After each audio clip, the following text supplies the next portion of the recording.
응. 그럼 당연히. 왜요? 뭐, 이제 내가 17일 합격하면 여러분들 다 합격하는 거야. 내가 먼저 이 선발대야. 힘이 떨어지면요? 일이 다 떨어져, 다 떨어져. 다 떨어져. 내가 잘 준비해서 꼭 합격을 하도록 하겠다. 자, 42쪽에 이제 황석영 거가 나왔군요. 그죠? 황석영 우리는 뭐 배웠냐면, 북망 멀고도 고적한 곳 이거 했어요. 그죠? 그러면 일단 황석영의 삼포 가는 길 한번 해볼게요. 우리가 6월하고 9월 패턴을 보니까 현대소설이 있으면 어떻게 써요? 그 사람이 쓴 다른 작품이 언급됐지, 그죠? 그러면 이제 황석영의 삼포 가는 길은 우리가 예전에는 개괄적으로 배웠는데 조금 자세히 하자, 그죠? 나올 확률들이 있는 거니까 조금 자세히 한번 가보자. 자, 시험에 나오는 장면들을 조금 몇 개를 끊어서 한번 가보자. 처음부터 해서. 우리가 소대성전도 한번 아주 심도 깊게 쭉 했죠? 자, 요것도 한번 넓게 한번 해볼게요. 일단, 이거는 길을 가는 여로용 소설이지. 그죠? 요거는 뭐 어떻게 할 수가 없어. 길의 처음에는 다들 어떻게 써요? 서로 간에 유대 관계는 없죠? 그죠? 그래서 얘네들의 관계는 지금 어떤 상태냐면 그냥 고립된 인간 관계였습니다. 고립된 인간 관계를 가진 사람들이 모여요. 유대 관계가 없었어요. 서로의 어떤 유대감이라든가 이런 것은 전혀 없는 상태입니다. 그러면 이 상태에서 전체로 가면 길의 마지막에 가면 결국 어떻게 될 거예요? 길의 마지막으로 가면 이제 걸어가면서 서로 간에 어떻게 해서 유대감이 쌓이는 거야. 그래서 유대감이 더욱더 높아진다라는 그런 내용입니다. 길을 걸어가면서. 이게 전체적인 내용입니다. 자, 그러면 다시 이제 인물들이 모여볼게요. 길에 처음 갈 때 인물들이 모이는 첫 장면을 한번 해볼게. 자, 첫 장면 여기다 써야 되는데 여기다 쓸게. 자, 먼저 영달이라는 애가 나옵니다. 영달이는 소설 속에서 나오지 않지만 TV 드라마 같은 데 봤더니 코시험 기른 걸로 나왔더라고요. 근데 그건 모르겠고 일단 영달인데, 영달이는 지금 이곳을 떠나야만 합니다. 근데 얘는 떠나고 싶어서 떠난다? 일자리가 없어서 떠난다? 물론 일자리가 없어서 떠나기도 하는데요. 얘는 왜 떠나냐면 얘는 원래 천간에서 하숙했습니다. 천간에 하숙해요. 그러니까 집 주인이 천씨야. 근데 그 집에서 하숙을 합니다. 근데 하숙을 하는데 그 하숙집 아줌마랑 눈이 맞아요. 그래서 천간에 그 부인과 눈이 맞아서 불륜 관계를 치릅니다. 예, 천간에 부인과 불륜이 돼요. 부인과 불륜까지는 아니어도 어쨌든 눈이 맞아요. 그래서 천간에 아저씨가 빡쳐요. 막 난리 칩니다. 그러면서 그 부인을 뭐 거의 쥐잡듯이 하고요. 그 다음 차례가 누구야? 영달이겠지. 그때 도망간 겁니다. 도망간 거야. 그러니까 어쩔 수 없이 얘는 떠납니다. 어쩔 수 없이 떠나게 되는 겁니다. 떠나게 돼. 그러면 얘는 뭐 하는 애냐? 무슨 기술자냐면 차감기 기술자입니다. 차감기 기술자야. 차감기라는 건 뭐냐면 바위 뚫는 그 기술자입니다. 그걸 누가 보냐면 정씨가 봅니다. 정씨가 뭐냐면 천간에 아저씨가 나와서 천간에 부인 막 때려잡니다. 너희 새끼 하숙집 누구랑 뭐 바람나고 미쳤냐고 해서 막 때려잡는 모습 봐요. 그때 그 영다리가 몰래 도망치거든요. 그걸 봐요. 정씨가 보면서 아유 재미있게 봤어 라고 합니다. 그러니까 아주 재미있게 봤어 이런 거야. 꼭 세상 살다 보면 이것저것 참견하는 사람 있죠? 그죠? 그게 이제 정씨인데, 근데 그거를 남을 해코지하거나 부정적인 게 아니라 그냥 뭐 서로 대화할 정도로. 그러니까 영다리가 뭘 재밌게 봤다는 얘기야? 아까 그 부인이랑 너 바람났지? 뭐 이런 얘기 했더니, 대충 이제 넘어갑니다. 근데 이제 봐서, 당신은 뭐요? 라고 하면서 이제 얘기를 이제 진행하겠죠. 그러면서 이제 정씨가 얘기합니다. 서로 간에 이제 뭘 얘기하겠죠? 나는 차감기 기술자인데 당신 뭐 하는 놈이야? 물어봤더니 나는 글쎄 뭐 용접도 좀 하고요. 용접 기술도 있는 거야. 그 다음에 나는 또 목공도 좀 잘해요. 목공 기술도 있대요. 목공 기술도 가지고 있대. 그러다가 또 뭐 드냐면 구두도 수선할 수 있어요. 구두 수선공이래요. 아니 그런 많은 기술을 어디서 배웠어요? 그랬더니 에휴 내가 큰 집에서 배웠지 이렇게 얘기합니다. 큰 집에서 배웠다라는 그런 얘기를 합니다. 큰 집은 어디야? 교도소죠. 그러니까 정씨가 교도소에 막 출소한 사람이었습니다. 그러면서 나는 지금 고향 삼포에 가고 있어요. 삼포 가는 중이라고 얘기를 합니다. 삼포라는 곳은 한 10여 가구들이 사는 작은 섬이라고 얘기합니다. 10여 가구, 10가구가 사는 작은 섬이라고 이야기를 합니다. 그랬더니 보안이 뭐 내 처지랑 비슷한 것 같은데 영달씨 같이 가세나? 그래서 같이 걸어갑니다. 이 같이 걸어가는 첫 장면입니다. 그래서 우리가 옛날에 배울 때는 그냥 어떻게 써? 도시 노동자 영달이랑 그 다음 교도소에 방금 출소한 정씨가 만나서 이렇게 설명했잖아. 조금 나올 확률이 있으니까 좀 디테일하게 하는 겁니다. 좀 더 디테일하게. 두 번째 장면. 자, 두 번째 장면. 자, 둘이 이제 걸어갑니다. 김천 정도로 걸어가면서 찬샘골 서울식당에 갑니다. 찬샘골 서울식당에 가요. 그래서 뭐냐면 백반 시킵니다. 아줌마 백반 2개 주세요 하고 이제 백반을 이제 먹기 시작합니다. 먹으면서 대충 얘기했는데 주인집 사내가 주인집이 얘기를 합니다. 여기에서 무슨 일이냐면 주인이 영달과 그 다음에 정씨에게 무엇 얘기하냐면 백화에 대한 정보를 줍니다. 백화야. 이 백화가 찬샘골 서울식당에서 써요. 근데 이거 서울식당이라면 음식만 파는다 이렇게 생각하지 마시고요. 옛날 시골에 식당이니까 술도 팔고 뭘도 팔고 하겠지, 그지? 이런 곳입니다. 이런 곳이야. 그런데 백화가 도망쳤다는 거야. 이거 백화라는 거 이 집에 있는데 이거 한 20살 조금 넘은 애인데 20살 좀 넘었다고 얘기합니다. 근데 실제로는 22살 정도로 설정되고요. 그 다음 외꺼풀이래. 쌍꺼풀이 하나만 있어. 한쪽 눈에만 쌍꺼풀이 있는 여자애가 있다 이거야. 근데 얘가 어떤 애냐면 군인들이 그 옆에 군부대가 있거든요. 군인들이 지 군화를 팔고도 술 마시러 온다는 거야. 얘 보려고. 그래서 얘는 뭐냐면 군화를 팔아서 만나는 여자 팔아서 술을 마신대요. 술을 마신대. 그러니까 주인의 입장에선 그 백화가 여기 있었으면 있는 거야. 왜냐면 밖에 있는 남자애들이 다 뭐하냐면 군인들인데 얘 보려고 막 술 마시러 오고 하는 거야. 그러니까 주인의 입장에서 어떻게 써? 이거 술 많이 팔고 좋은 거지. 근데 백화가 여기를 도망친 거야. 그러니까 어떻게 써? 주인이 잡으면 내가 10,000원 드릴 테니까 꼭 잡아주세요 라고 얘기합니다. 그래서 뭐냐면 이런 앤데 얘가 어떻게 써? 도망을 쳤다. 그래서 잡으면 제가 10,000원을 드릴 테니까 꼭 가다가 좀 발견 좀 해주세요 라고 합니다. 알겠어. 뭐 가다가 그러니까 외꺼풀이고 한 22살 정도 되는 여자애라 이거죠. 그죠? 아마 남자들이 많이 따랐다니까 예쁘장하고 알겠어. 내가 보면 내가 연락해 드릴게 하고 이렇게 얘기합니다. 요게 두 번째 장면이었습니다. 세 번째 장면입니다. 이게 여기냐? 주황이냐? 네. 주황. 오케이. 자, 세 번째 장면. 자, 세 번째 장면은 가다가 영다리가 발견을 합니다. 누구 발견하겠어? 백화를 발견합니다.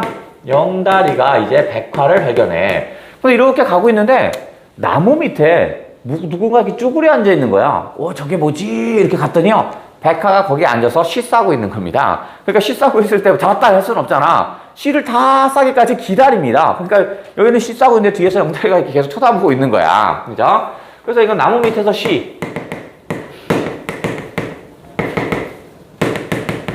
시를 해요. 그래서 얘를 지금 발견을 한 거겠죠. 발견을 해요. 그리고 나서 영다리가 봤는데 묘하게 끌립니다. 근데 생김새는 22살이라고 했는데 30살이 넘은 것 같아요. 왜냐면 고생을 많이 했다는 얘기입니다. 근데 영다리가 봤을 땐 묘하게 끌리는 거야. 그래서 만약에 진짜 잡고 싶으면 멱살 잡고 가자 이 새끼야 이렇게 할 텐데 그러지 않고 너가 백화 맞지? 너 외꺼풀에 너 맞잖아. 야 주인집 그 찬샘집 주인공에 너 데려다 주면 10,000원이래. 갈래? 이러합니다. 그래서 여기는 넘기면 10,000원이다 라고 얘기합니다. 이렇게 할까? 넘기면 10,000원 준다던데 이렇게 슬쩍 떠봅니다. 그러니까 작업 버는 거지. 야, 너 넘기면 좀 10,000원 정도 받는다는데 해요. 그러면 보통 반응이 어떻게 얘기를 원했냐면 제발 한번 봐주세요, 한번 봐주세요, 이런 반응을 원했는데 여자아이가 뭐라고 하냐면 갑자기 영다리를 확 밀어요. 이 새끼가 하면서 막 아주 거친 말투를 합니다. 그러면서 뭐라고 하냐면, 야, 네가 나를 밀러? 야, 내 배 위로 사단병력이 지나갔어, 이 새끼야. 나를 잃는다고? 사단병력이 지나갔다, 이런 표현합니다. 아주 드세게 나오는 겁니다. 그러니까 이거 뭐 되게 뭐 야한 편이긴 하지만 내 배 위로 사단병력이 지나갔다 하면서 막 아주 거세게 나오는 거야. 그러니까 깜짝 놀랍니다. 내가 반응한 반응이 아닌 거야. 요거 막 밀면서 막 거친 말 하면서 내가 인마 어떻게 살았는데 일러? 너 잃는 순간 너 죽고 나 죽고야. 해봐, 이 새끼야. 해봐! 이런 얘기야. 그러니까 깜짝 놀랍니다. 그래서 영다리가 넘어져서 봉 찝니다. 이 뭐야, 이거 뭐야, 이러고 있는 거야. 그 모습을 누가 보냐면 정씨가 웃습니다. 아이고 재밌네 하고 웃습니다. 네, 웃는 거야. 그러니까 정씨는요 대부분 우리가 그런 사람 있잖아. 무슨 일이 크게 벌어져도 옆에서 에이 좋은 게 좋은 거지 이런 스타일입니다. 이런 스타일이야. 그래서 정씨가 얘기합니다. 아유 보아하니 저 여인도 우리랑 비슷한 처진 것 같은데 그냥 같이 갑시다. 아니 별거 아닌 건데 같이 갑시다. 얘기해요. 웃더니 뭐 하냐면 서로에게 그냥 동행하자 얘기합니다. 그리고 뭘 찌르긴 똑같은 처진데 그냥 같이 하자, 동행하자 라고 얘기하면서 이제 셋이 걸어가게 됩니다.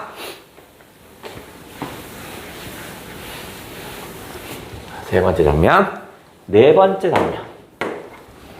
일단 빨리 쓰고.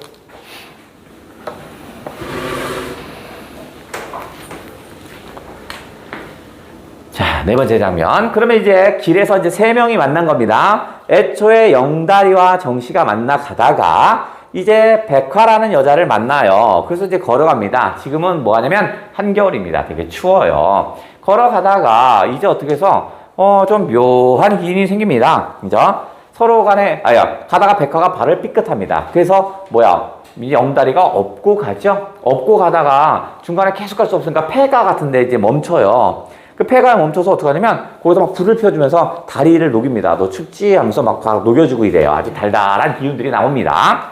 자, 그때 이제 거기입니다. 자, 영다리가 있고요. 이제 서로가 이제 마음을 열기 시작하는 거야. 이제 백화가 있는데 백화가 영다리가 업어주죠. 그죠? 업어서 갑니다. 그러면서 이제 슬슬 얘기합니다. 업혔어요, 백화가. 저는요, 어디 살았냐면, 쟤는 여기저기 떠들면서 살았어요. 18살 땐가, 그때 부산 갈매기집이라는 그런 곳에 가기도 했어요. 이런 얘기도 합니다. 그죠? 부산 갈매기집 얘기도 합니다. 자신의 내면을 털어놓기 시작하죠. 그 부산 갈매기집이 뭐였냐면, 그 뒤에 영창이 있었어. 영창이 있었는데요. 그 영창의 애들이 가끔 나오면 그렇게 불쌍해 보이는 거예요. 그래서 내가 없는 돈으로 담배도 사주고 했더니 애들이 그렇게 좋아하더라고요. 이런 얘기를 합니다. 이런저런 얘기를 합니다. 그러고 나서 얘는 뭐냐면 그 영창에 있는 애들이 너무 불쌍하니까 자기의 진심을 다해서 담배도 주고 그다음에 때로는 술도 주고 이렇게 합니다. 마음을 다 내줘요. 그러면서 영창에 있다가 징역 2년 했다면 2년 뒤에는 나가야 할 거 아니냐, 군인 중이. 그럼 나가면 어떻게 해서 보통 고맙다는 둥 이렇게 얘기하잖아. 대부분은 오지도 않고요.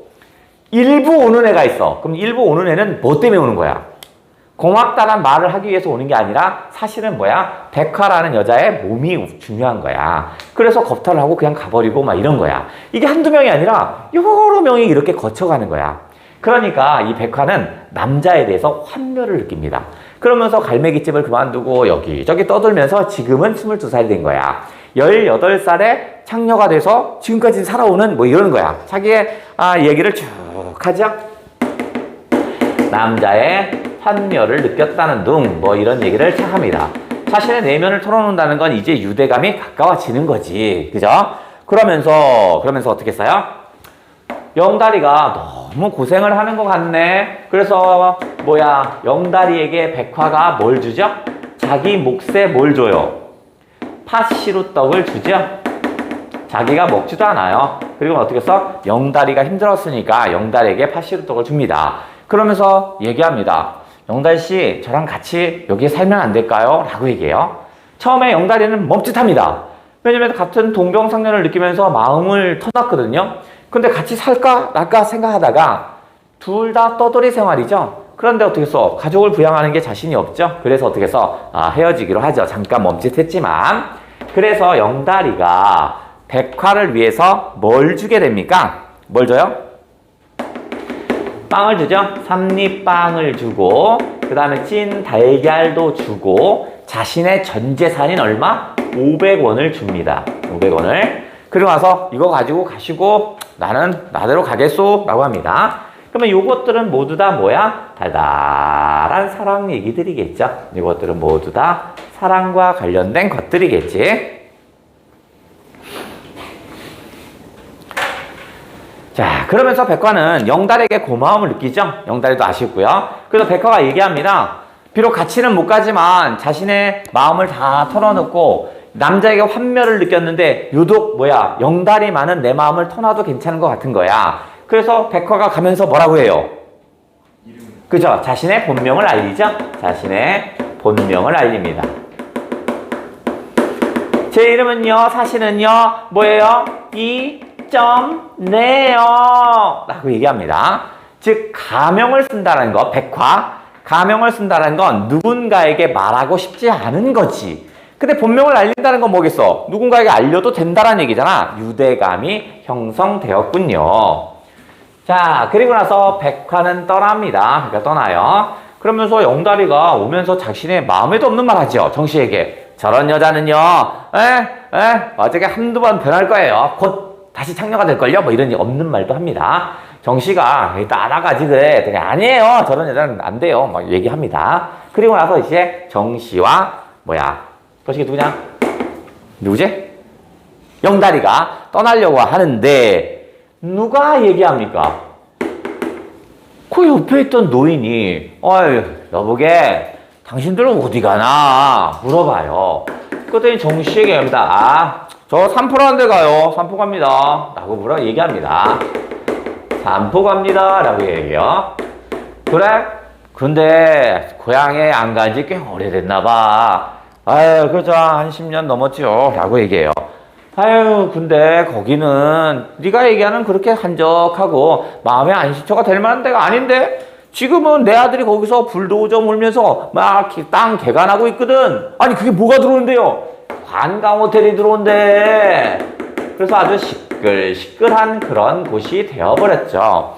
10가구만 사는 작은 섬이 아니고요. 아주 시끌시끌한 관광 호텔이 들어와요. 그러면서 정씨는 삼포라는 곳이 바로 마음의 안식처였거든요. 편안하게 쉴 수 있는 마음의 안식처였지만 그것이 어떻게 써? 개발로 인해서 상실해버렸죠. 얘가 개발이 되는 거잖아. 개발로 인해서 상실되어 버렸군요. 그렇군. 자, 그 다음에 6번째입니다. 6번째는 마지막입니다. 마지막. 자, 기차가 바깥을 봤더니 눈발이 날리는 어두운 들판을 향해 달려간다. 이렇게 마지막을 표현합니다. 즉 얘들의 삶은 그렇게 만만치 않을 겁니다. 일단 눈발이 날린다라고 그랬고요. 그 다음에 들판이 어떻게 써? 어두운 들판을 간다고 그랬죠? 얘들의 삶은 녹록치 않을 겁니다. 이 상태에서 영달이는 기분이 좀 좋습니다. 왜 그럴까? 관광 호텔에 들어간다니까 개발이죠? 그러니까 뭐가 있어?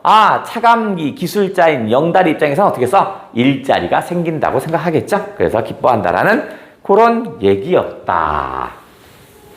이게 전체 얘기를 좀 세분화시켰고요. 잘라서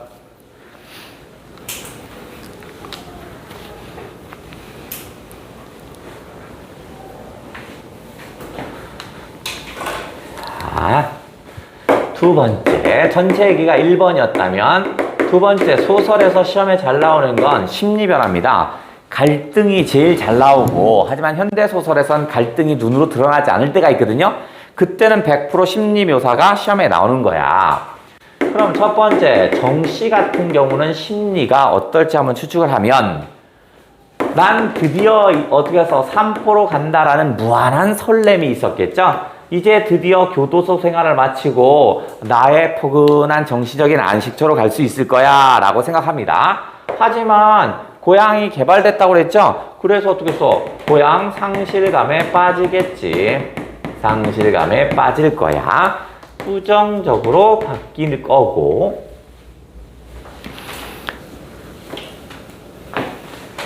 그 다음 두 번째, 백화와 영다리의 입장, 그 달달한 그 입장에서 가만히 보면 백화가 가자고 했는데 영다리가 안 간다고 그랬지, 그죠? 요 둘이에서 뭐 파시루 떡 주고 어떻게 해서 달달한 사랑이 싹텄잖아, 그죠? 사랑이 싹텄잖아.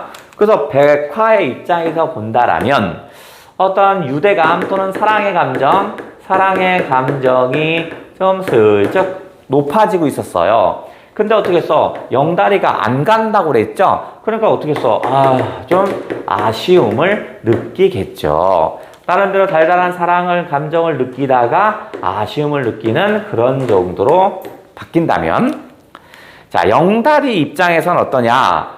영다리는 백화의 이야기를 듣기 시작합니다. 저는 18살에서 집을 나와서 이렇게 떠들다가 부산 거쳐서 뭐하고 남자들에게 환멸을 느끼고 척척 이런 얘기합니다. 그러면서 어떻게 해서 아이고 나의 처지랑 너무 똑같구나, 동병상련의 마음을 느껴요. 그래서 어떻게 해서 다시 백화가 같이 가자고 하죠. 하지만 어떻게 해서 선택할 수가 없죠. 그러니까 얘도 어떻게 해서 아쉬움을 느끼는 이런 거.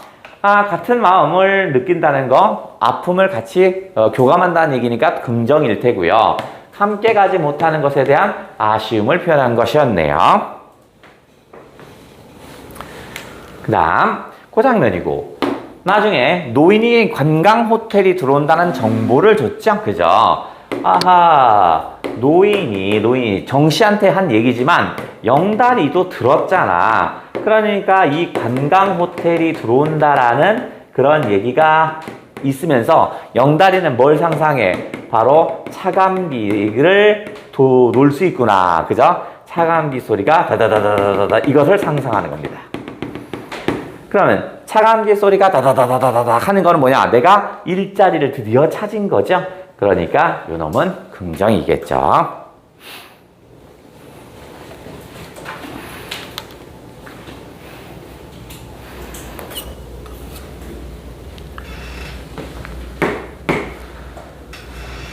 다음 마지막, 이 글의 제목이 삼포 가는 길이니까 삼포라는 건 체크를 좀 해야겠죠. 자, 삼포는 현재 우리 지명에 없어요. 우리나라에 삼포라는 곳은 없습니다. 그래서 사람들이 삼천포가 아닐까라고 생각들을 많이 하고 있습니다. 근데 작가 황석영이 얘기했습니다. 아니다, 내 상상의 마을이지, 그런 거 신경 쓰지 마라, 이렇게 얘기합니다. 자, 어쨌든 이 삼포라는 곳은 과거와 현재가 좀 다르겠죠. 과거와 현재의 모습이 좀 다를 겁니다. 과거는 10가구 정도밖에 살지 않은 어떤 소박하고 조용한 안식처 같은 곳이었다면 이곳은 아니죠, 그죠? 여기는 고기잡이를 하고 나룻배 타고 다니고 감자 심고 뭐 이런 정도야. 일종의 안식처에 해당하는 곳이었다면, 현재의 삼포라는 곳은요, 고기잡이 하는 곳이 아니죠. 이미 다리를 놔서요 육지로 올 수 있습니다. 그 다음 모두 들어왔어? 관광 호텔이 들어왔어요. 호텔이 들어왔어. 더 이상 정씨에게는 안식처로 인식되지 않아요. 그래서 앞으로 삼포에서 삶이 어떻게 해서 눈발이 날리는, 아까 했던 거, 눈발이 날리는 어두운 들판을 달리게 되겠죠. 앞으로의 삶이 녹록치 않을걸요.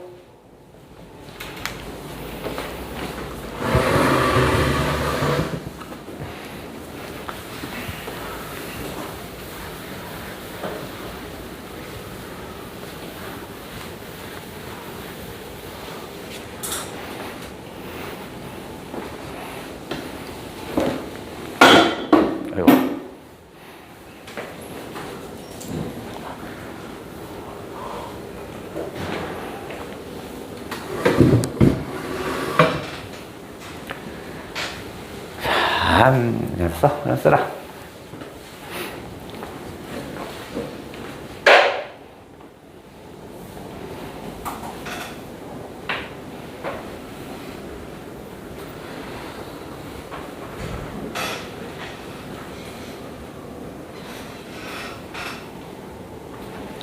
자, 그 다음에 우리 간쓸개에서는 어떻게 냈냐면 42쪽에서는 요거를 어떻게 써요? 얘를 희곡으로 슬쩍 바꿔놨네요. 슬쩍 바꿨고 한 장 넘기면 걔를 소설로 그대로 냈습니다. 그대로 냈어. 양쪽 어떻게 내도 상관이 없겠지.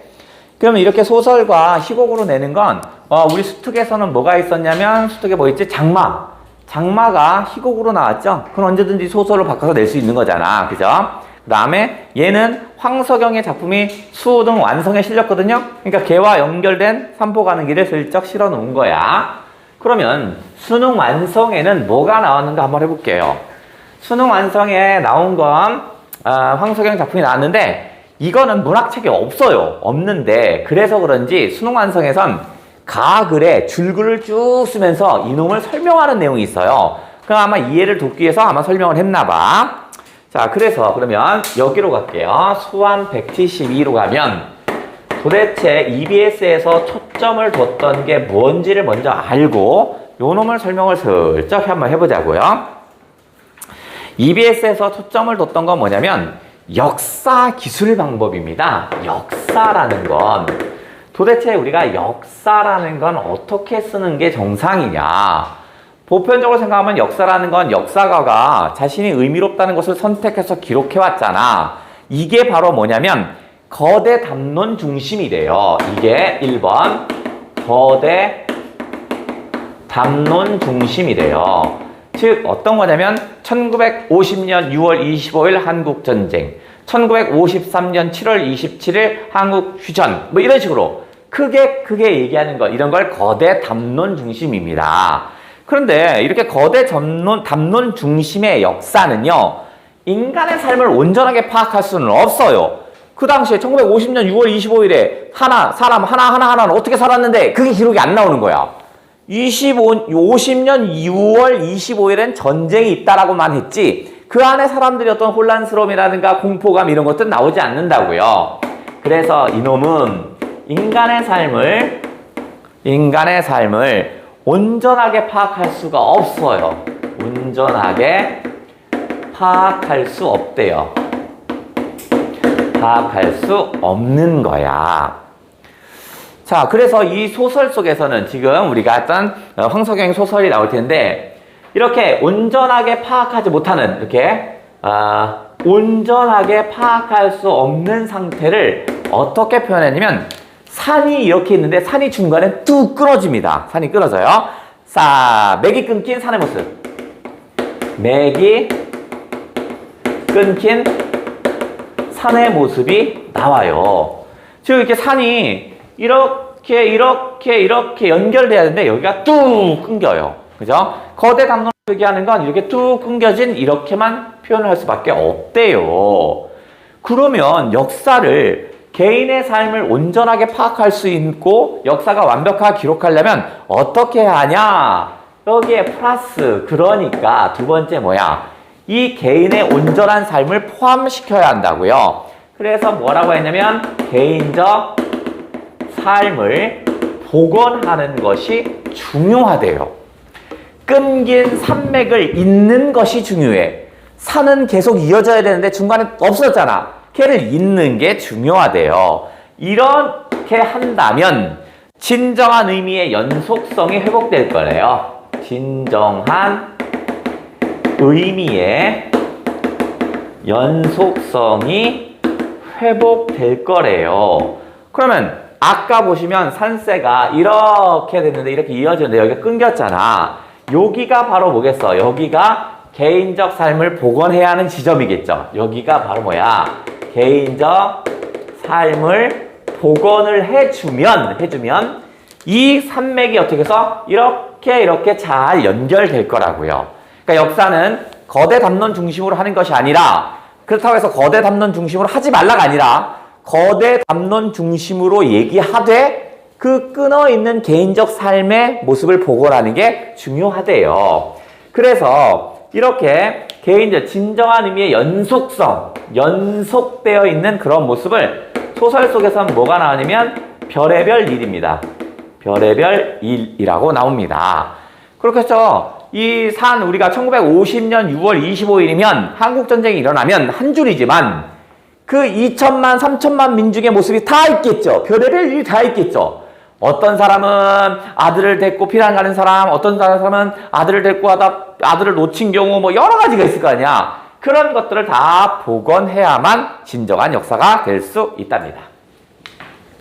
요게 EBS의 초점이고 그 중에서 얘가 얘기하는 건 이쪽에다 초점을 두겠죠. 개인적인 삶을 복원하는 이쪽에 초점을 둘 거야. 요 초점이 가글의 줄글로 무려 비문학처럼 한 페이지에 걸쳐 쭉 나옵니다. 그죠? 아마 문학책에 없다 보니까 더 자세히 설명을 해주려고 이랬나 봐요. 그러면 이제 문학작품 속으로 한번 들어가 볼게요. 근데 이것도 제가 저번에 수업할 때 한번 얘기했는데 이거 저도 안 읽어봤었거든요. 그래서 얘 나와서 전문 찾아서 읽었어요. 근데 총 6장에서 7페이지? 7페이지 되게 짧아요. 되게 짧은 거야. 전체를 한번 설명을 해볼게요. 자, 제목은 황석영이고요. 그 다음에 북망 멀고도 고적한 곳이었습니다.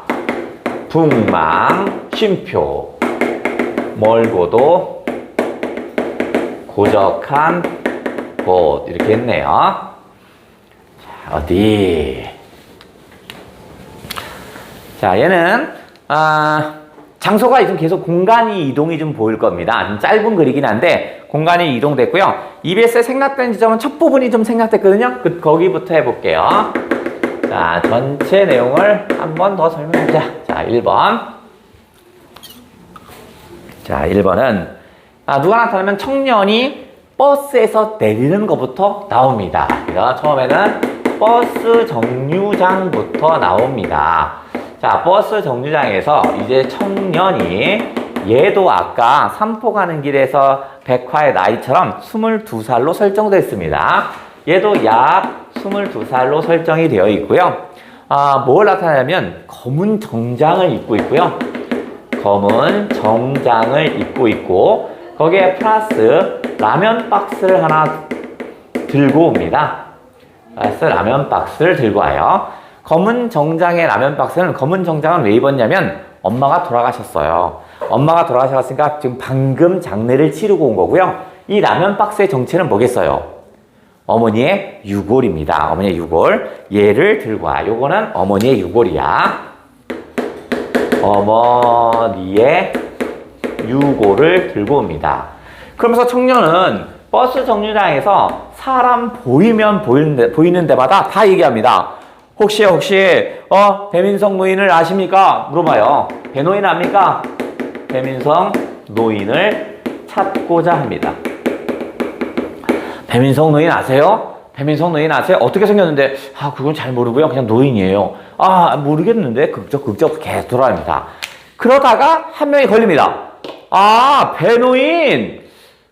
저쪽 마을에 그 주막집 하시는 분 아닌가 모르겠네? 그걸로 한번 가보세요. 어떻게 가야 됩니까? 여러 가시오! 라고 합니다. 자, 그래서 이제 두 번째입니다.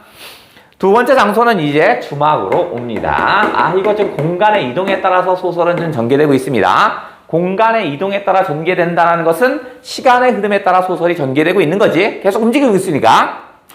버스 정류장에서의 일은 우리 수반에 나오지 않아요. 여기 주막집에서의 얘기는 나오긴 합니다. 자, 청년이 오겠죠? 혹시 배민성 노인이신가요? 근데 누구시지? 이거야. 근데 노인이 이렇게 봤는데, 이거 어디서 많이 닮은 것 같아요. 처음에는 몰랐는데요. 그 감나무집, 네가 걔구나! 라고 느낌이 딱 옵니다. 그래서 어떻게 오셨냐 했더니, 저기 라면 상자를 얘기합니다. 눈치챕니다. 그래서 이제 청년이 노인에게 얘기합니다. 합장하고자 왔어요. 합장하고자 하나 봐. 아버지가 여기 죽었다는 얘기를 엄마한테 들었나 보지. 그래서 엄마가 죽으면서 유언을 합니다. 나 아빠랑 같이 묻어줘라 라고 얘기를 해요. 그럼 아빠는 어디 있는데요? 저기 감나무집 배민석 노인을 꼭 찾아가 이렇게 얘기했겠지. 근데 노인은 그 전에 이미 압니다. 너무 닮았어요. 네가 찬식이 아들이구나 나 하고 다 알아요. 그러고 나서 방으로 들어오라고 합니다. 근데 이 배민석 노인의 부인도 못 듣게 합니다. 아마 이 마을에서는 아직도 이것을 또 금기시하고 이러고 있는 거야. 그러면 이따 정보가 나오겠지만 이 청년의 아버지는 어떤 사람이었냐? 청년의 아버지는 이 마을에 왜 왔냐면 야학을 하러 옵니다. 교사가 한 명이 없어져요. 그러니까 어떻게 해서 야학을 하기 위해서 들어오는 거야. 선생님입니다. 그 다음에 노인도 역시 마찬가지 친구야. 그런데 이제 사회주의 운동을 했다 해서 결국 이 청년의 아버지는 죽임을 당하는데 한국전쟁이 일어나기 전까지는 아무 문제가 없었어요. 내가 사회주의자였던 뭐였던 학교에 가르치면서 사회주의라고 해서 뭐 대단한 게 아니야. 이 선생은 가난한 사람에게 무료로 가르치려고 노력하고 막 이런 거야. 근데 한국전쟁이 일어나다 보니까 이제 전쟁을 하다 보면 죽이고 죽임을 당하겠죠. 근데 이 마을에 국군으로 참전한 아들이 죽은 애가 발생합니다. 그러니까 이 마을에서 어떻게 써? 대부분이 국군이니까 내 아들을 죽인 놈은 누구야? 빨갱이, 사회주의자 이렇게 쫓아가다 보니까 누구에게 화풀이를 해야 되죠. 이게 딱 걸린 거야. 누구? 청년의 아버지죠. 너 사회주의자라며? 너 사회주의자 네 때문에 죽은 거 아니야? 이런 거야. 그래서 결국 이 아버지는 죽게 됩니다. 죽게 돼요. 죽다 보니까 죽었는데 이 사회주의자니까 사람들 어떻게 해서 어디다 묻거나 이러지 못하죠. 그죠? 그러니까 어떻게 해서 노인이 몰래 시체를 수습해서 땅에다 묻어놓습니다. 근데 땅에다 그냥 묻어놔서 이렇게 묻어놓으면 야 저거 없던 무덤인데 저 누구 거야? 이렇게 따지기 시작할 거잖아. 그러니까 그렇게는 할 수는 없고 어떻게 해서 그냥 아주 얕게 묻어놓습니다. 얕게 묻어봐요. 아주 얕지 않으면 어떻게 해서 찾을 수는 없잖아. 얕게 묻어놔요. 그 다음에 사람들이 눈치채지 못하게 개울가 옆에다 놓습니다. 보통 개울가 옆에는 절대로 무덤을 놓지 않습니다. 그러니까 의심 못하겠죠. 그 다음에 여기에 아카시아 나무가 있어요. 아카시아 나무 옆에도 무덤을 놓지 않아요. 왜냐면 아카시아 나무 이 뿌리가 너무 깊어요. 그래서 어떻게 해서 죽은 사람이 있으면 우리가 생각 어떻게 하냐면 이 죽은 사람을 이렇게 올고맨다고 생각해요. 그래서 아카시아 나무에다 근처에다 안 묻거든요. 거기다 노인이 일단 묻어놔요. 안전하니까. 그죠? 아무도 의심하지 않을 거 아니야. 일단 얕다 보니까 조금 언덕인가? 이렇게 사람들이 가는 거야. 그죠? 설마 이런 데 무덤이 있겠어? 이렇게 생각하겠죠? 그렇게 평생 간 거야. 혹시 노인은 청년이 오지 않으면 이 친구의 무덤을 자기 무덤 옆에다 놓고 싶어 하는 거야. 그래서 여기다가 자신의 가아 무덤을 만들어놔, 노인이. 그럼 사람들 물어보겠죠? 야, 이거 무슨 무덤이야? 나 죽으면 거기 들어갈 거야. 이미 마련한 거야. 옛날 사람들 했거든요. 자기의 무덤을 미리 마련해 놓기도 합니다. 그죠? 그래서 이거 내가 마련해 놓은 거니까 혹시 나 죽으면 거기다 묻어줘. 이렇게 하거든요. 그러니까 네 무덤이야? 그래서 혹시 청년이 안 오면 노인이 여기 들어가고 어떻게 해서 천시 무덤도 여기다 같이 만들어주려고 하는 거야. 그죠? 이런 상태였습니다. 그런데 고맙게도 어떻게 해서 청년이 이미 왔네요. 근데 아직까지 사회주의라면 사람들이 싫어해요. 그러니까 조용히 얘기합니다. 얼른 들어와 보게나. 글쎄 어머니가 뭐라고 하셨나. 그래서 어머니는 커다란 정보를 안 줬고요. 감나무집에 가시면 배민석 노인 찾아서 합장을 시켜달라고 합니다. 이렇게 얘기해요. 그래 아버지는 어디 있는지 알고 모르죠 저는. 가세 하고 같이 갑니다. 자 이제 뭐냐면 아까 감나무집이 간다고 그랬죠? 감나무집입니다. 감나무집. 자, 감나무집에 이제 이동을 해서 이제 노인이 청년에게 숨겨진 진실을 알려주기 시작합니다. 무슨 일이 있었냐면 알려주는 거야. 숨겨진 진실을 알려줍니다. 그러면 숨겨진 진실이 뭐였냐? 1번. 저기 감나무집이 자네 모친의 시갈세. 자네 모친의 시가일세라고 합니다. 그러니까 보통 네 아버지 집이야 이렇게 얘기하지 않은 거야. 시갈세, 모친의 시갈세 이렇게 얘기하네. 자 그리고 나서 두 번째입니다. 두 번째. 에휴 둘인 사랑하면 안 되는 사이였어. 왜 괜히 은근한 정분을 나눠서 이렇게 얘기를 합니다. 왜 은근한 정분이라고 얘기했냐면 청년의 엄마는 과부였습니다. 그 당시까지만 해도 과부가 재혼을 허락하거나 이러지 않았어요. 시대적인 인습이죠. 그런데 엄마는 어떻게 했어? 나의 아빠와 결혼을 하게 된 거야. 그러니까 사람들의 시선에서 어떻게 했어? 아유, 저 과부가 또 결혼했구만. 아유, 이런 시선인데, 그런데 남편이 빨갱이야? 여기까지 더 씌워진 거야. 그래서 남편이 죽고 나서 이틀 뒤에 이 부인이 쫓겨나게 됩니다. 자기 엄마가 쫓겨나는 겁니다. 다음 세 번째. 너의 아버지는 죽어야 할 사람은 아니죠. 그죠? 이념 대립으로 희생된 거죠. 대립으로 희생된 겁니다.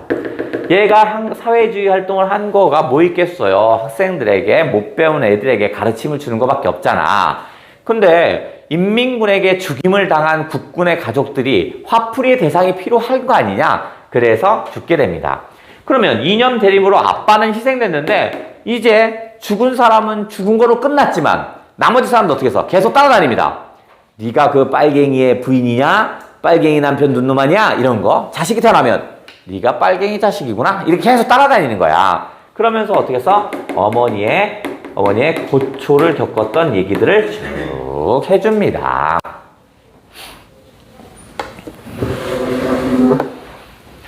자, 그리고 나서 이제 갑니다. 뭐해? 인사드려야지. 여기가 아버지 무덤이구나 라고 얘기를 합니다. 아버지 무덤에서 인사도 드리고 합니다.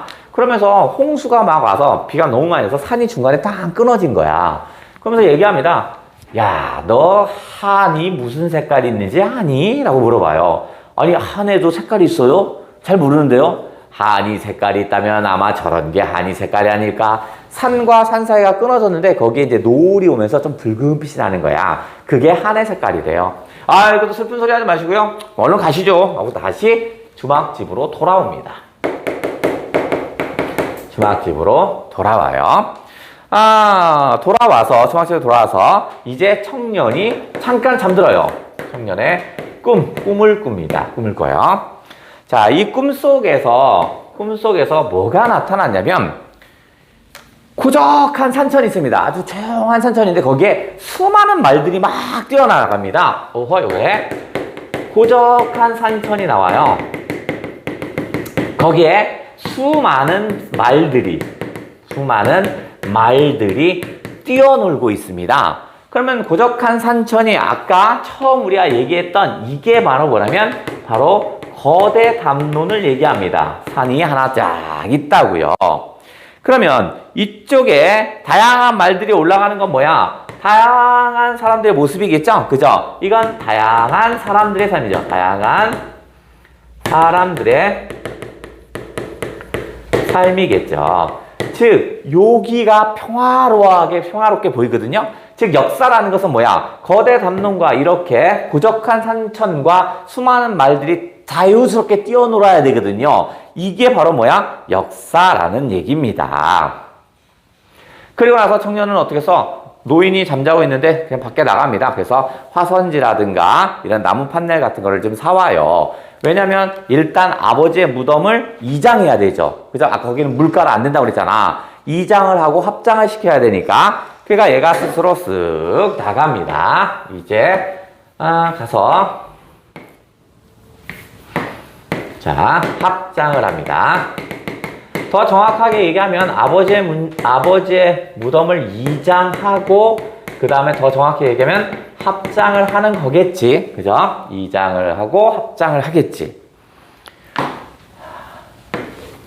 이 합장하는 얘기 여기다 내려볼게요. 자, 아버지의 뼈가 있을 겁니다. 아버지의 뼈를 화선지에다가 여기 잘 수거를 합니다. 근데 아버지는 돌아가신 지가 오래가 되니까 흑화가 돼서 검은 흙이더라고요. 검은 흙. 그런데 여기에 이제 합장을 해야 되니까 어머니의 뼈가 있죠. 어머니의 뼈는 방금 돌아가시다 보니까 뼈가 노란 빛을 내고 있더라고요. 노란색. 그래서 이 두 개를 합장을 해서 섞었더니 뭐가 있냐면 아까 할아버지가 했던 대사가 그대로 나옵니다. 한이 있다면 한의 색이 있다면 안에 색이 있다면 아마도 저럴 거야. 아마 저럴 거야. 이렇게 아까 얘기했었죠? 아까 붉은 빛나 산과 산 사이에 끊어진 거기에 어떻게 써요? 붉은 노을이 나왔다 그랬잖아. 그런 빛이 나더라고요. 즉 두 개의 묘를 합쳤더니 붉은색이 나더라고요. 결국 그게 뭐야? 한맺힘을 표현한 거였죠. 여기까지가 전체 소설이었습니다.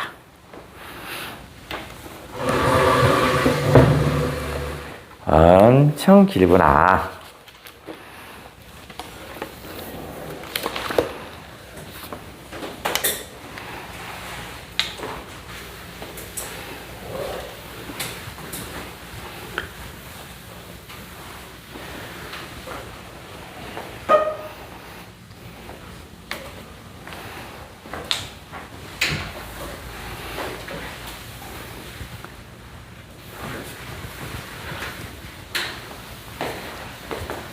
자, 그러면 요와 함께 같이 주제 연계가 된 걸 한번 해볼게요. 묘사된 건 이면에 감춰진 또 다른 진실. 이면에 감춰진 또 다른 진실. 자, 요거와 관련된 걸 좀 해야겠다. 이면에 감춰진 또 다른 진실은 요놈은 특에도 한 작품이 있고요. 새롭게 할 한 작품도 있어요.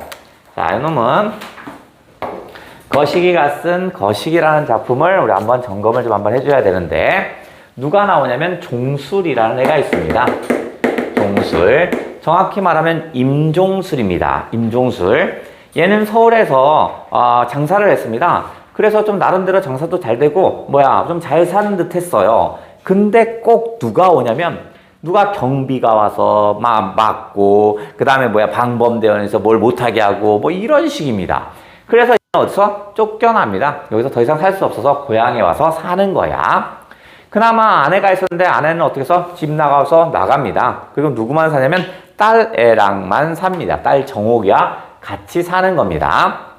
자, 그런데 이 종술이는 세상을 뭐라고 생각하냐면 온통 완장의 나라라 라고 생각합니다. 이건 완장의 나라래요.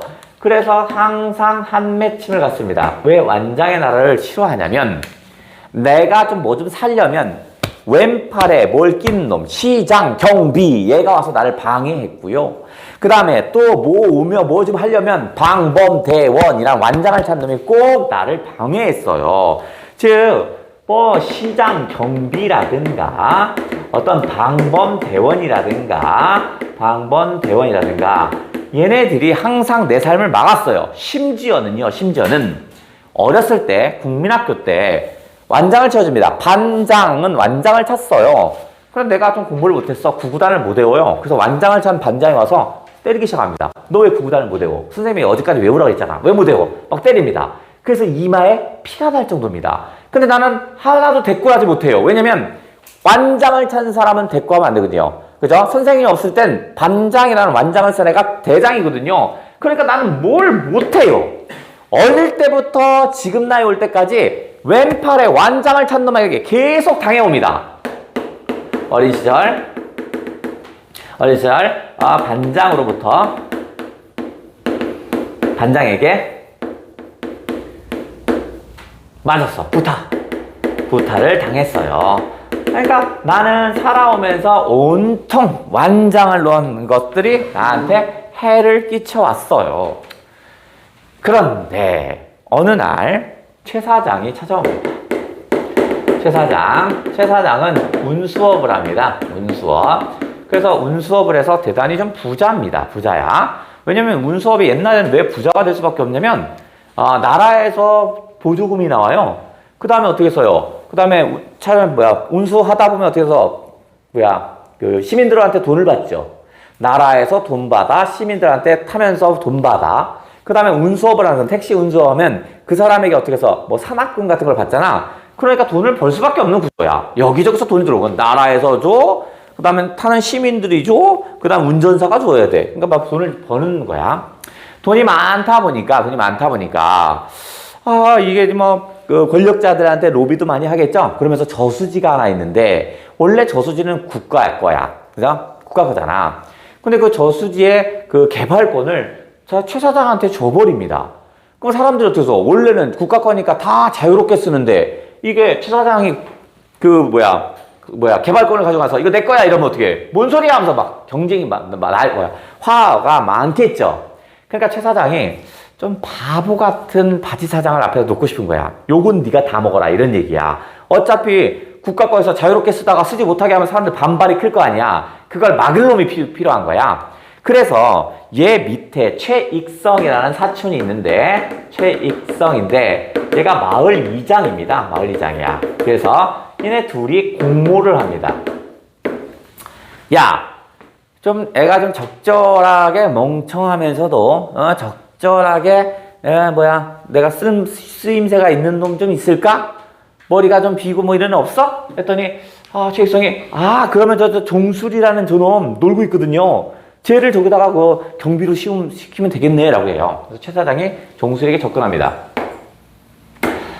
여기 지금 여기 저수지가 있는데 이 저수지 좀 개발할 때 이 경비 뭐 이런 거 좀 돌보면 안 되겠어?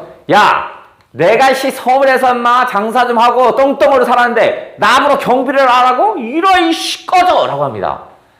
그게 아니라, 이거 낚시터 같은 이런 데서 낚시도 하다가 재밌게 놀고, 그러면 좋지 않냐? 쓸데없는 소리 말고 빨리 가라고 합니다. 여기서 완장 딱 차고 왔다 갔다 하면서 관리하면 얼마나 좋아요. 그랬더니, 잠깐! 뭐라고? 완장 차면서 좀 지키라고요. 거기에 뭐가 꽂혀? 완장에 꽂힙니다. 나는 한평생 완장을 해본 적이 없거든요. 근데 완장을 준다는 거야. 그랬더니 최 사장이, 이 새끼 봐라. 완장에 이게 좋아하는구나 라고 생각해요. 내가 커다랗게 흰바탕에 빨간색으로 땅 써줄게요 라고 해요. 그랬더니 어떻게 해서 그냥 넘어옵니다. 얘가 완장으로 유혹합니다. 여기요. 그래서 종수리가 드디어 그렇게 하고 싶은 완장을 찹니다. 즉 종수리는요, 이면에 감춰진 또 다른 진실이라고 했잖아. 종수리에게서 완장의 개념은요, 그냥 경비 이게 아니야. 종수리에게서의 완장은 우리가 보통 경비라고 쓰는 건 그 사람의 단순한 직분을 알려주는 거죠. 얘는 경비하는 사람 이거잖아. 얘에게서는 단순한 직분이 아닌 거였어요. 직업의 분수 이거죠. 아니야. 그냥 얘는 뭐야? 일종의 권력의 상징입니다.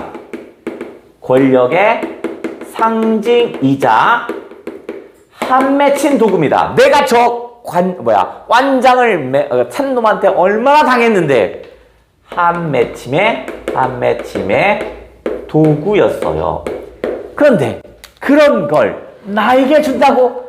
뒤졌어. 니네도 한번 당해봐. 뭐 이런 얘기겠지. 그래서 완장을 찹니다.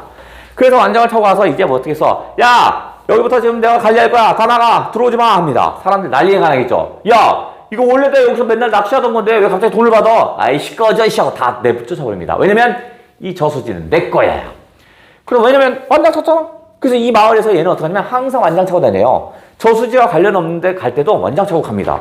그러고 나서 버스가 오잖아. 버스 타요. 그러면서 어떻게 해서 이거 탑니다. 그럼 버스 기사가 야야야 돈 내야지. 이러고 하면 안 보여. 내가 완장을 찾는데 막 얘기하는 거야. 그러니까 버스 기사가 시끄럽잖아. 가 이 새끼야. 그거 탑니다. 이런 거 또 다음에서 또 가면 어떻게 해서 무혈통 거야. 왜냐면 그거 제지하면 어떻게 해서 또 시끄러우니까. 그러니까 버스 기사가 그냥 태워버립니다. 이렇게 살아갑니다. 그런데 어느 날 지금으로 말하면 수자원공사, 그죠? 공무원, 그죠? 그 저수지를 관리하는 공무원, 허가를 내준 그 공무원이죠. 걔네가 야유회를 갑니다. 놀러 갑니다. 최 사장, 나 놀러 가야 되는데 그 당시에 이제 공무원들이 어떻게 해서 얘네들한테 돈도 뜯어야 할 거 아니야. 야유회 돈 빵원으로 가는 거잖아. 얘네가 다 해주잖아. 그러면요 거기 저수지에 가시고 음식은 제가 다 마련해 놓을 테니까요. 가시죠. 가요. 그 음식을 바리바리 싸들고 옵니다. 야유회하려고 딱 앉아요. 그랬더니 어떻게 해서 완장을 탄 임종수이 돈 내. 왔으면 얼마? 가만있어. 10명이가 명당 2만원씩 해서 20만원 해요. 무슨 소리야. 최 사장이 여기 나 하라고 했는데. 나 누군지 몰라? 이게 아니구나. 나 공무원이야! 라고 얘기해요. 너 공무원이야? 나 이 새끼야 완장이야! 그러다 내보내버립니다. 그러니까 너 이거 혼난다. 뭘 혼내시까지 내보내요. 그랬더니 어떻게 해서 공무원이 얘한테 난리칩니다. 야! 그렇게 하면 어떡하냐고 말했더니 최 사장이 익성이한테 지랄을 합니다. 익성이 또 와서 또 지랄해요. 뭔 소리야? 꺼져합니다. 이제 머릿속에서는 저수지를 관리하는 사람이 아니라 저수지는 내 겁니다. 그래서 골치 아프게 생겼어요. 그래서 어느 날 최 사장이 운수업 한다고 그랬잖아. 운수업을 하다가 그 기사가 사고를 냅니다. 그래서 합의금 나가고 막 해서 짜증나요. 그래서 최 사장이 온갖 기생들을 다 데리고 저수지로 놀러 갑니다. 그랬더니 어떻게 해요? 종수리가 막어요. 이제는 얘도 막어요. 오지 말라고. 너도 돈을 내라고. 무슨 소리야? 이거 내 건데. 꺼져. 돈 내. 나갑니다. 그래서 최 사장이 미쳐버리겠습니다. 이거 어떡하지? 내쫓으려고 그래요. 새로운 걸 뽑으려고 하면 뽑으려는 사람 찾아가요. 면접 봤던 놈 찾아가서 협박합니다. 그러니까 여기로 온다고 오는 순간 넌 뒤진다라고 해서 협박을 해요. 무서워서 안 와요. 무서워서 안 와. 그러니까 뽑히지도 않는 거야. 나가래도 안 나가고. 이거 어떡하지? 이거 잘못 걸렸다라고 생각합니다. 그러다가 최 사장이 꾀를 냅니다. 가만. 이놈은 저수지를 관리하는 애지. 저수지가 없다면 더 이상 불필요한 존재가 되겠죠? 그죠? 그래서 어떻게 해서 이제 저수지를 없애버리려고 하는 겁니다. 없애버려요. 자, 그래서 결국 저수지를 없애서 종수리가 가게 될 건데, 이 종수리가 결국은 저수지를 더 이상 관리할 저수지가 없어 떠날 건데, 그 전에 종수리의 엄마를 좀 볼게요. 우남댁입니다. 우남댁은요, 종수리가 완장을 탔다는 데서 대단히 불안해합니다. 예를 봤을 때 그 완장을 탔다는 것에 무척 불안감을 가져요. 종수리가 완장을 탔다고 하니까 완장을 찼다니까 아이씨 바뀌어졌다. 자, 완장을 차니까 그거에 대한 불안감을 갖습니다. 너무 불안해요. 왜 우남댁 즉 종수리의 엄마는 불안해하냐면 자기 남편이 완장 잘못 찼다 죽었거든요. 그래서 문제가 있어요. 종수리 아버지는 어떤 면이 있냐면, 종수리 아버지는 일제시대 때 일본 놈들이 술을 다 착취해가죠. 다 뺏어가잖아. 그래서 어떻게 하냐면 술을 먹고 살아야 돼.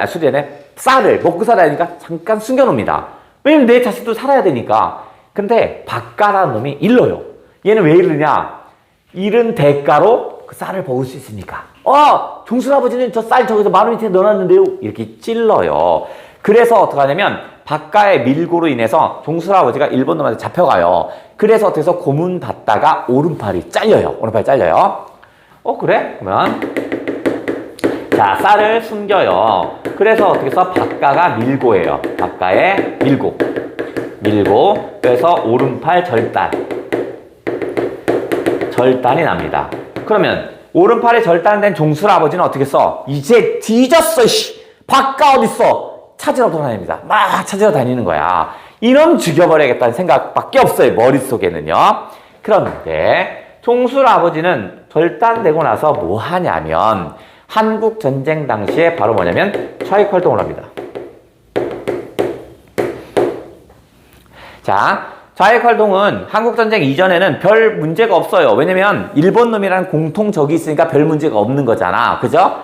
그래서 별 문제가 없었는데 한국 전쟁이 일어나면서 인민군이 내려오면서 여기다 채워줍니다. 완장을 채워줍니다. 이제 힘이 붙은 겁니다. 힘이 붙어서 어떻게 해서 박가를 찾으러 막 다닙니다. 그래서 박가 얘기해. 너 알지 새끼야. 얘기해. 폭력을 휘둘리기 시작합니다. 거의 미쳐버린 거죠. 그죠? 완장을 찾는 순간 사람이 완전 획가가 돌아가는 거야. 때리고 하는 거야. 그러니까 이제 마을 사람들 어떻게 써? 저 종수라비 저 완장 찾는 놈 새끼는 언젠간 너는 보복할 거야. 인민군이 한번 내려왔다가 국군이 쓱 올라왔죠? 그러니까 어떻게 써? 첫 번째 보복의 대상은 누구야? 종수리 아버지죠? 종수리 아버지는 국군이 올라온 뒤 실종됩니다. 국군이 온 뒤에 실종된 거야. 즉 우남댁의 머릿속에서의 완장의 결말은 어떻게 써? 좋지 않거든요. 그러니까 종수리가 완장 찼다고 껍죽대는 게 너무 불안한 겁니다. 완장의 종말은 좋지 않아요. 그래서 종수리가 제일 좋아하는 애가 있어요. 걔가 누구냐면 부월입니다. 부월이는 서울에서 나름대로 살다가 띄엄띄엄 살다가 이제 늙어서 더 이상 서울에서 술집을 할 수 없어서 고향 근처로 내려와서 술집을 하는 애입니다. 종수리는 부월이에게 아무 말도 못합니다. 그렇게 막 완장차고 큰 소리 치고 막 이런 애인데 유독 부월이에게만은 아무 말도 못해요. 그래서 오남댁이 부월이에게 부탁을 합니다. 부탁을 해요. 정옥이랑 내가 돈을 줄 테니까 정옥이랑 떠나줘라 라고 합니다. 정옥이랑 함께, 정옥이 누구냐면 종수리의 딸, 함께 떠났으면 합니다. 왜냐면 완장의 종말은 좋지 않거든요. 자기 남편을 통해서 봤잖아. 그러니까 살았을 때 좀 갈 수 있게 좀 설득을 해달라고 합니다. 그래서 부월이가 종수리에게 설득을 시작합니다. 야, 너 그 완장 그렇게 좋냐? 나도 한번 만져보자. 그게 좋아하는 거라니 한번 만져보자 라고 해요. 그래서 어떻게 해서 그럼 부월이가 달라면 줘야지 하고 뜯어 줍니다. 그래서 어떻게 완장 보기 좋네 하더니 휙 던집니다. 어디다가 강문 저수지에다 던져버려요. 그러니까 이 종수리가 그러면 안 되는데 합니다. 그때 어떻게 했어요? 최 사장이 저수지에 물을 뺍니다. 물을 빼요. 그러면 어떻게 해서 얘는 바로 완장과 멀어지도록 합니다. 그래서 어떻게 해서 얘네 둘이 함께 떠납니다. 떠나고 난 뒤에 버렸던 완장이 발견돼요. 문암댁이 이렇게 봤더니 저수지 물이 덜덜덜 빠져나가는데 거기에 뭐 있어? 완장이 덜덜덜 흘러나가는 게 보입니다. 이 글의 제목은 완장입니다. 누구예요? 유능길. 그렇죠. 완장이고요. 윤흥길입니다. 자, 윤흥길 작품은 우리가 6개월 패턴을 봤을 때 현대 소설만큼은 그 작가께 나오지 않는다고, 그 작가의 그 작품이 나오지 않는다고 했죠. 다른 작품이 나오잖아. 우리 수특에는 윤흥길의 장마가 실려 있습니다. 그죠? 그러니까 작가 연계도 딱 되고 주제 연계도 딱 좋아요. 이면에 감춰진 또 다른 진실을 나타낼 때 딱 맞아 떨어집니다. 그러니까 윤흥길의 장마 머릿속에 딱 기억해 주셔야 합니다. 자, 그 다음에는요, 요거와 연결될 수 있는 게 어디 있냐면 뭐가 연결되지? 연결될 수 있는 게, 자, 수특에서는요, 페이지가 모르겠다. 정한숙에 뭐가 연결되죠? 고가. 그렇죠. 고가가 같이 연결되어야 합니다. 정한숙의 고가는 어떤 의미였냐면, 한국전쟁이 일어나는 것 자체를요, 여기서는 어떻게 설명해요? 남과 북의 이념의 대립으로 인한 이렇게 설명하지 않습니다. 그죠? 북한이 쳐들어와서 남한이 뭐 이런 게 아니라 얘는 어떻게 하죠? 조선시대부터 내려오는 종갓집 그런 인습 때문에 전쟁이 생겼다고 생각하는 겁니다. 종갓집 인습이라는 건 뭐냐면, 또 뭐 있냐면 남아선호 사상, 그 다음에 또 축첩제도 이런 것들이 조선시대에 존재하죠? 그러다 보니까 첩의 아들, 딸들은 어떻게 해서 항상 적소차별을 합니다. 적자와 서자의 차이를 둬서 계속 차별을 하죠? 심지어는 어떻게 써요? 부인이 있어. 세 부인이 들어와요. 이 부인과 이 부인이 싸워요. 그러면서 이 세 부인 밑에서 나오는 자식들을 인정하지 않는 뭐 이런 거. 그러니까 거기에 필제라는 애가 나오는데 필제가 어때요? 필제가? 필제가 적자고 서자가 태식입니다. 그죠? 태식이는 항상 어떻게 써요? 큰 할머니한테 인정받지 못하고 살아온단 말이야. 그러다 보니까 어떻게 해요? 제발 이렇게 족보 없는 사회에 살고 싶어요. 이런 생각이 많겠지. 그죠? 그러다 보니까 족보 없는 사회가 뭔데? 남한이야, 북한이야? 사회주의는 족보가 없답니다. 왜냐면 모두가 평등하니까. 그러니까 얘들이 선택하는 건 뭐겠어? 자본주의야, 사회주의라면 당연히 얘는 뭘 선택해? 사회주의를 선택할 수밖에 없겠죠. 그 다음에 필제라는 주인공의 여자친구가 하나 있죠? 그죠? 걔는 또 뭐 하는 애야? 걔는 종의 딸이었습니다. 그죠? 신분제가 제발 없어졌으니까 더 이상 필요 없지만 종의 딸이었음에도 불구하고 현재는 똑같은 사람 아니야. 근데 이 종갓집에서는 어떻게 해서 종갓집을 유지하기 위해선 저런 천한 것과 결혼하면 안 된다 이렇게 얘기했죠? 그래서 결국 길려와 헤어지게 되잖아. 그러면 길려도 마찬가지야. 내가 사랑하는 필재 오빠랑 사랑을 하고 싶은데 필재 오빠랑 사랑하지 못하는 거 뭐냐면 신분제가 없는데 아직도 그런 게 있다는 거야. 그러면 신분제가 없는 사회가 있었으면 좋겠지. 그게 뭔데? 사회주의잖아. 그죠? 그러니까 결국 이 정한숙의 고가에서는 한국 전쟁이 일어난 이유는 바로 뭐냐면 그 신분제를 차별했던 그 봉건주의의 인습이, 그죠? 그러니까 이면에 감춰진 또 다른 진실이죠. 한국 전쟁이라는 것 자체가 남과 북이 영토를 찾기 위한 그런 게 아니야. 영토를 빼앗기 위한 그런 것이 아니라 바로 봉건주의에 내재한 그 인습이 쌓여서 한국 전쟁이 일어났다라는 걸 담았던 게 요 놈이었습니다. 됐냐? 자, 그래서 그거 채우고 그게 몇 페이지에 있느냐? 어떻게 알았어? 똘똘한데? 278? 278은 뭐야? 현대소설. 아, 그래. 갈래복합 10이네. 그죠? 갈래복합의 10, 278 그거 잘 체크를 한번 해주셔야 합니다. 고가. 자, 그러면, 자, 오늘은 좀 여기까지 좀 할게요. 오늘 자꾸 끊어서. 그 다음에 앞에 거, 김영란 거랑, 강은국 거 있어. 그거 좀 체크 좀 해줘.